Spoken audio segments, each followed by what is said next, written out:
Again, good morning to all of you. Welcome to the class. As we said last time, we will be working with plot maps today. And I said that I wanted to work on the plot maps of two-story and do that quickly as a review because we have a test soon. So we have to master the plot map. I said that I wanted to work on two for two stories, but we will not have enough time for doing that. I'm just going to work with one, and the one I want to work with is for the most dangerous game. And I told you to come prepared, and I expect you to be prepared because we don't want to spend too much time doing this. We want to spend like tops 4 minutes because we have a class to give. So, who could tell me what information would go in the introduction of a plot map for the most dangerous game? Remember that we only put three elements: the setting, the protagonist, and the conflict, the initial conflict.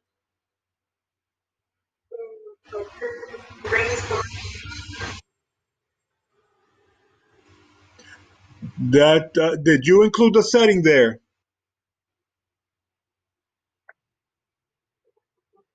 Okay, that works. This is what mines look like. Who wants to read that one? I'm not saying that yours is wrong. Yours is correct. I would accept that. Can anyone read this one?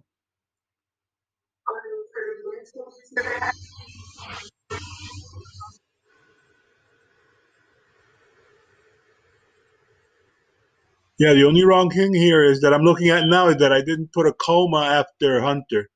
Missing a comma there. My bad. Anyway, but you see how it works? The three pieces of information that are supposed to appear in that area, in that space, are there. There's the protagonist. I'm providing information about the setting. He's in the Caribbean, on his way to the Amazon, on his way to South America, and the island called Ship Trap Island is somewhere around there. It's the Caribbean. It's probably Puerto Rico, right? And we say what the problem is. He falls into the water, right? He has his accident, and what is being implied here is that the guy has to survive, but he's going to have to survive a lot more than this. Okay. Okay. Now comes the part where we put raising action, and that's the bulk of the story. Who would like to do that one? The raising action is, as we say, the plot thickens, right? That's what happens there. Okay, so but basically, what we have to provide here is all the information that happens between the introduction all the way just before the climax. And what we heard here seemed a little bit disorganized. The information has to be better organized. That's what the plot map does. It helps you organize the information. Let me show you what I wrote. And it's all that because that's what happens, right? Who wants to read that?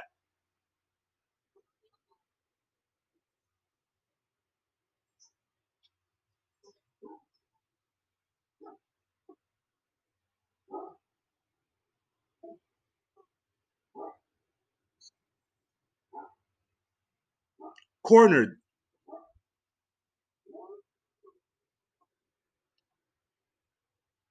Okay, thank you, sir. So basically, that's what we have, um, all the way up to almost the climax. Then comes the climax. What would the climax be? Who can tell me what's the climax here?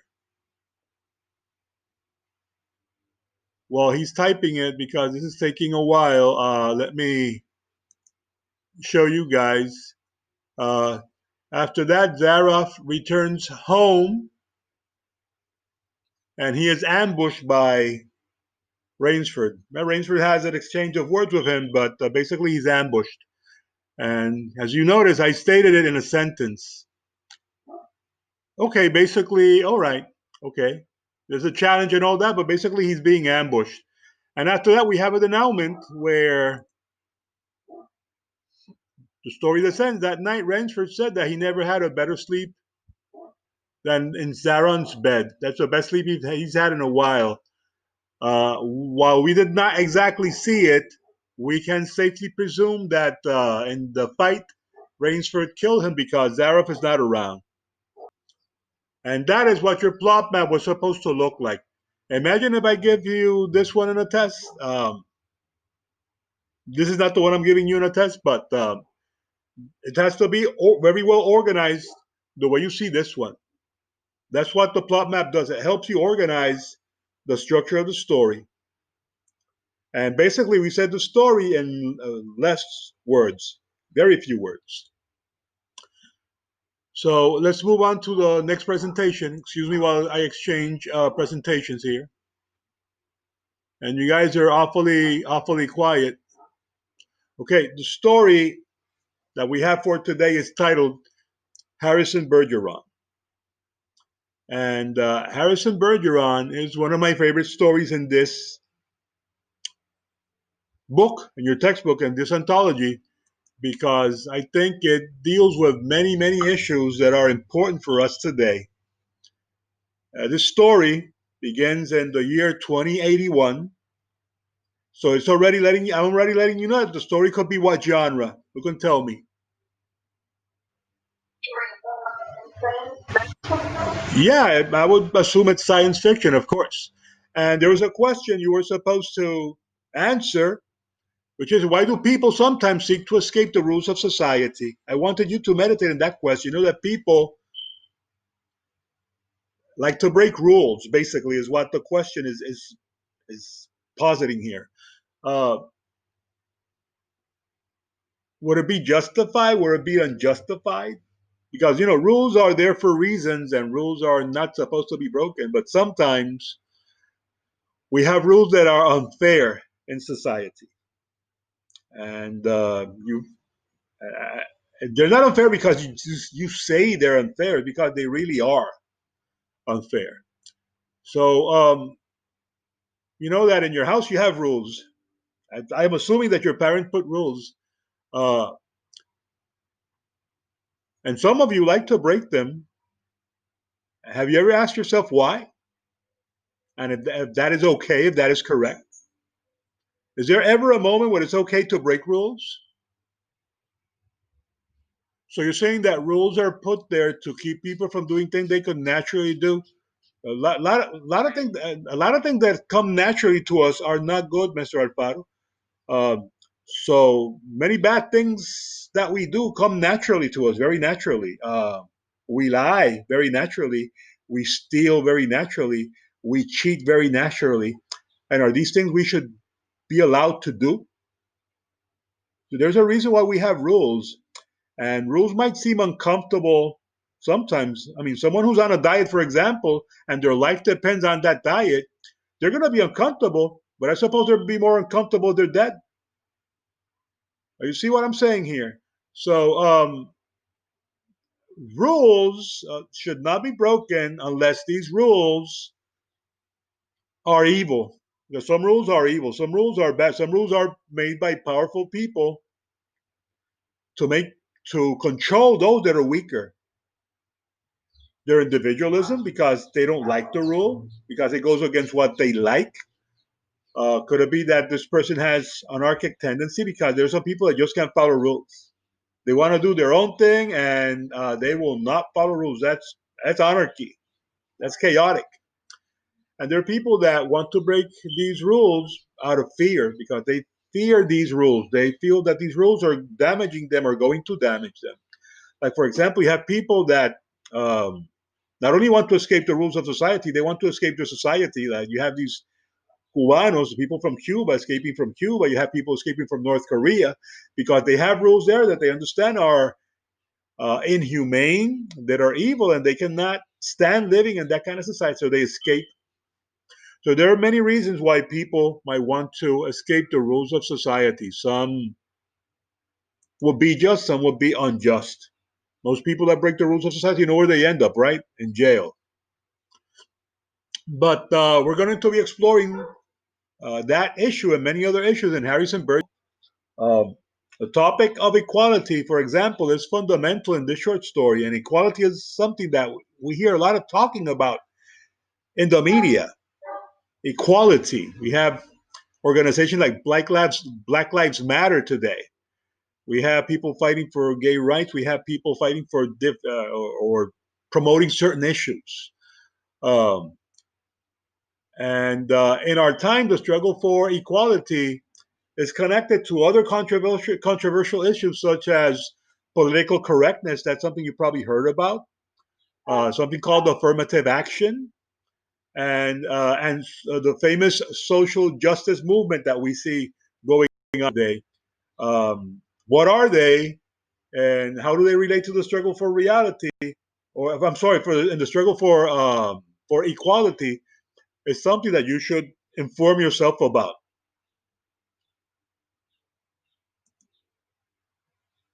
Okay, we have some big questions in this story.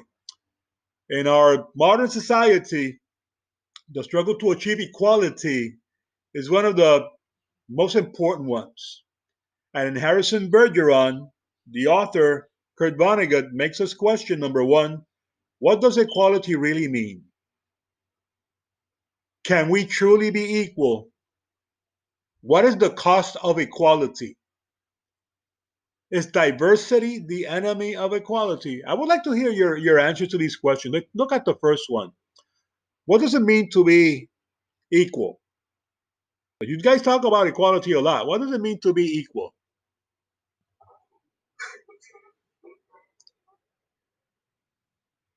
Should everyone be treated the same way? That's an interesting comment that you made there. My question to all of you, including Ms. Almeida, is should everybody be treated the same way? Should I treat a blind person the same way that I treat a person who can see? That's it.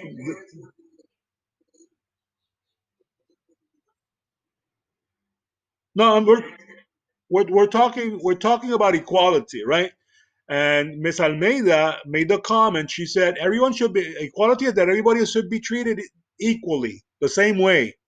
So the question that I'm asking, based on what she said and what many people think, is if being how does the application of that look of what she said? If we apply that in real life, what would it look like?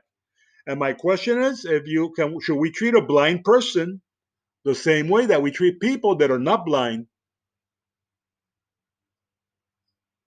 That's equality. Would that be fair?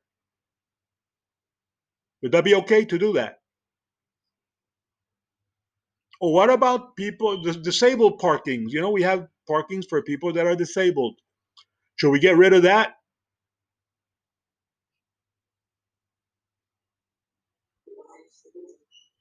We should. Exactly. I agree with what you just said. Why should we? No, because and so but I'm putting this out there because the statement was said that everybody should be treated equally, and the question you should ask yourself is treating everybody equally fair. And I think you're seeing the answer already, right? You're seeing the answer. So I don't think that's what equality is. Something, a word that we throw around a lot, and we don't really know what it means. Um, are we equal?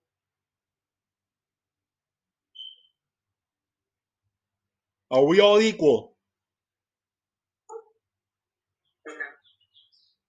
For example, look at a boy and look at a girl. Are they equal? You're going to hear some people that are going to say yes. And we have these people now that believe that there's no gender, that, the crazy kooky people saying crazy things, denying the obvious. It is obvious that there are differences between men and women, biological, psychological. Is one better than the other?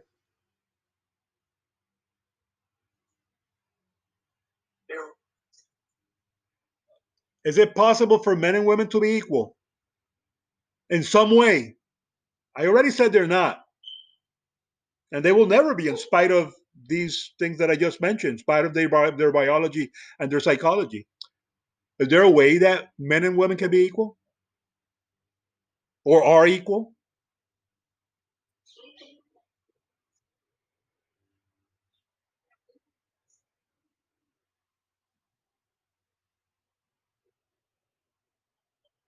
But are they equal in any way? Because they are different.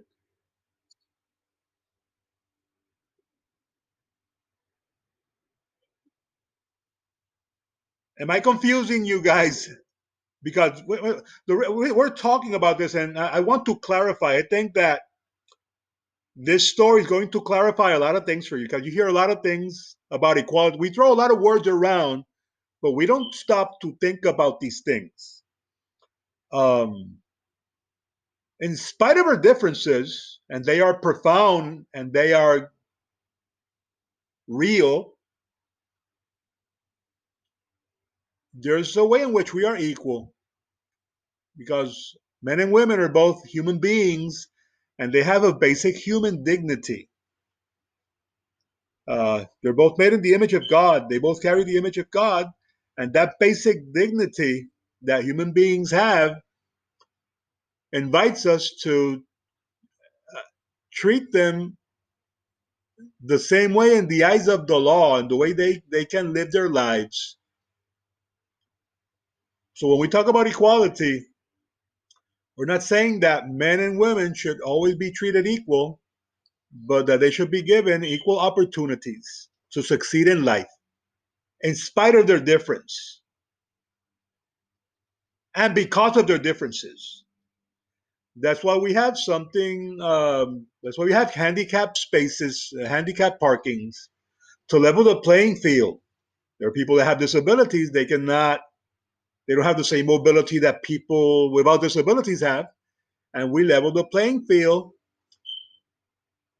and respect their that dignity, that basic dignity, that basic equality that they have, in spite of their difference, right? That physical disability. So we have to be careful when we throw the term equality around, because as you're going to see in this story, it can tax a very heavy price. It can lead to, instead of the fairer world that we think we're trying to achieve, an unfair world, a nightmare world that you're going to see in Harrison Bergeron. Okay, the literary concept that we will be exploring are the concept of the dystopia. You already know that the dystopia is a society that is oppressive, that is nightmarish, that is bad, a dystopia. And usually you see this a lot in science fiction and political literature. You're going to see the concept of setting. A story like this can only take place in the future because of the technology that is used in this story. The technology that is used in the story are to handicap people that in some way are better than others, to make them less than what they are or they can be. Okay, this thing is freezing up on me. Can you hear me, guys? Okay, the thing is freezing on me. The other concept that you're going to see is that of mood. And mood is the lasting emotional state that you get from the story, what the author is trying to transmit to you. You're going to use visualizing as a reading strategy.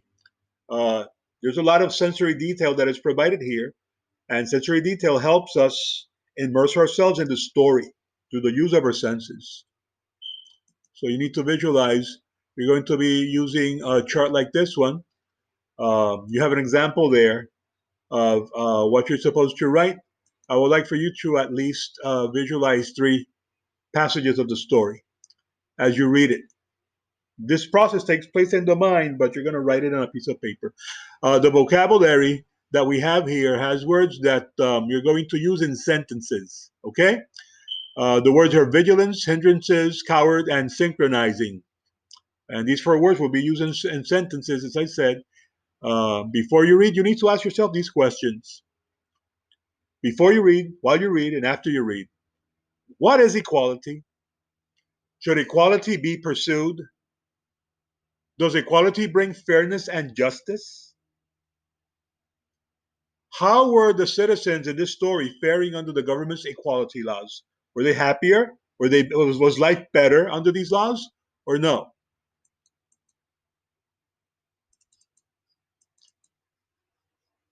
Okay, I have my cafe messing up with my screen. Okay, you're going to be reading the story from pages 66 to 74, and you're going to write, of course, the sentences for the vocabulary words as we said, and applying your skills section is on page 75. Remember that you're not supposed to send work. There's a video here that you might want to see. It's on the PowerPoint in my website, so I would recommend that you go there. And guys, we ran out of time. I'm expecting to see you today in our meeting at 9:30 through Zoom. I send the invitation through notifications in College One, so I expect to see all of you. Don't forget the paper, pencil, and eraser. And I'll see you later. Okay. So God bless you, and I'll catch you later. Okay. Take care.